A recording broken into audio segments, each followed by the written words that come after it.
was saying about like Van was saying about the attention thing. A lot of people ain't getting love the right way. You know what I'm saying? Ain't seeing or getting the right kind of attention from their parents. They, you know what I'm saying? A lot of times, some of these things that some of these, I want to ask another question too about it. Like, what do you think the parents are? You know, what do you think the parents do? Do the parents play a part in some of this? Because some of this stuff has been absolutely.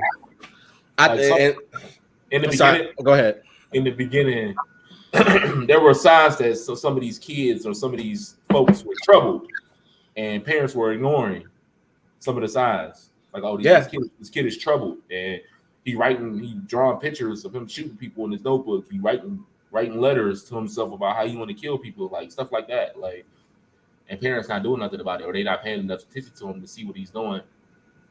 Like, yeah, and one thing that I've always wondered, I'm like, I think it's parents that are too lenient. That well, one of the reasons why this takes place, or like how questionable behavior goes unchecked. Yeah. Because when I think about growing up for my damn self, like my moms knew everything about me. She knew everything. She knew when I was upset. She knew when I was happy. She knew when I was cold, when I was distant, when I was a problem. Yeah. But yeah, no, I've seen how lenient parenting can lead to, you know, there being an unfortunate blind eye in a household. It's like, okay, like he made a bomb in his house. How the hell didn't his moms or dad know that? Right. You know, yeah. like, and then like parents leaving their gun cabinets unlocked. I was just about to make that point, like leaving their guns around as well.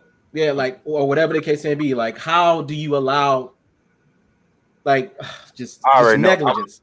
I'm that parent that's into everything of my kids. My kids are very young, and I know everything that goes on with their asses. Like, so look, I got something too. I can already see that I'm gonna be that parent. Like, this may be subjective as well, but I'm gonna know all their friends, what they watching on TV, all that shit. What were you saying, Prince?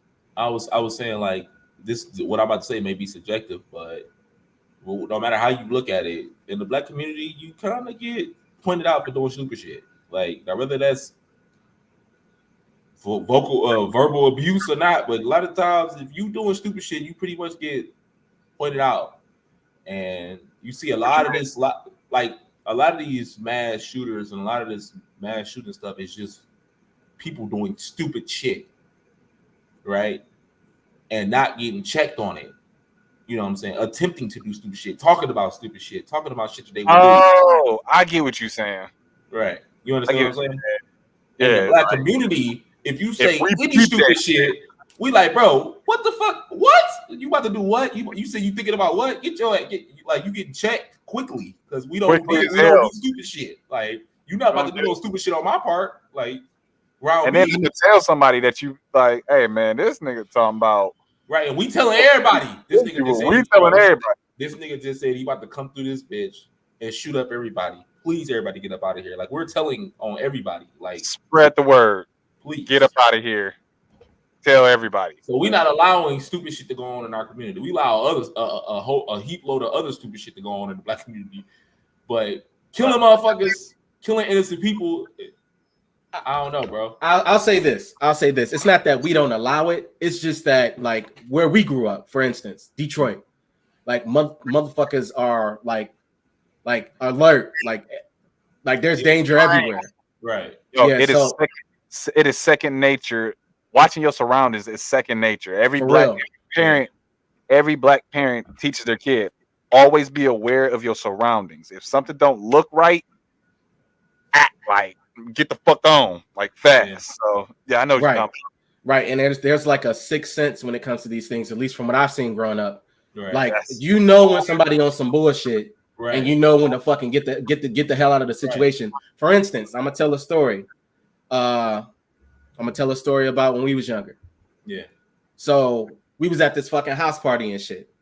You know what I'm talking about. We was at this house party growing up. And this is back when house parties was a fucking thing. You know what I'm saying? Everybody go to a house party. Are you about to talk about story? Mm-hmm. Yeah. I wasn't gonna say no names, but I mean, my bad. I didn't mean to mention his name, but the homie. Yeah. So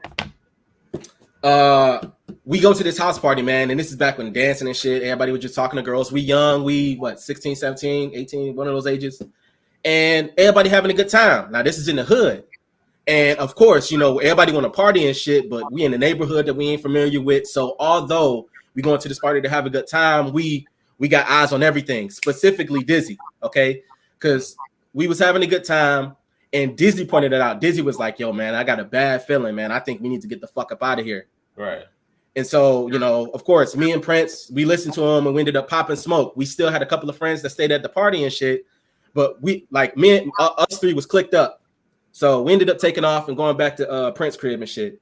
So later on, we got a call from one of our friends saying that a motherfucker was what am I thinking about? Jamming people. A motherfucker was jamming people up outside of the party, like putting a gun in their face, robbing them, all that shit. And you know, somebody that we know ended up getting shot over some shit like that. And it's just an example of like that sixth sense when it comes to always be on edge, always protect yourself. I don't think what's going on. No. Exit that. Exactly. Like, there was one instance where I didn't pay attention to that gut feeling, and I let some friends talk me into going somewhere that I knew was some bullshit. I ended up being jumped. Yeah. Like I literally told them before we went there, like, bro, I don't want to go there. I think these dudes in that bitch on some bullshit. They're like, oh man, you want some pussy stuff, bro? Let's just go. Let them talk me into going, and ended up getting jumped. All right, so, and see, that's just that sixth sense. Now to contrast that. So right. I've also been to parties across 8 Mile.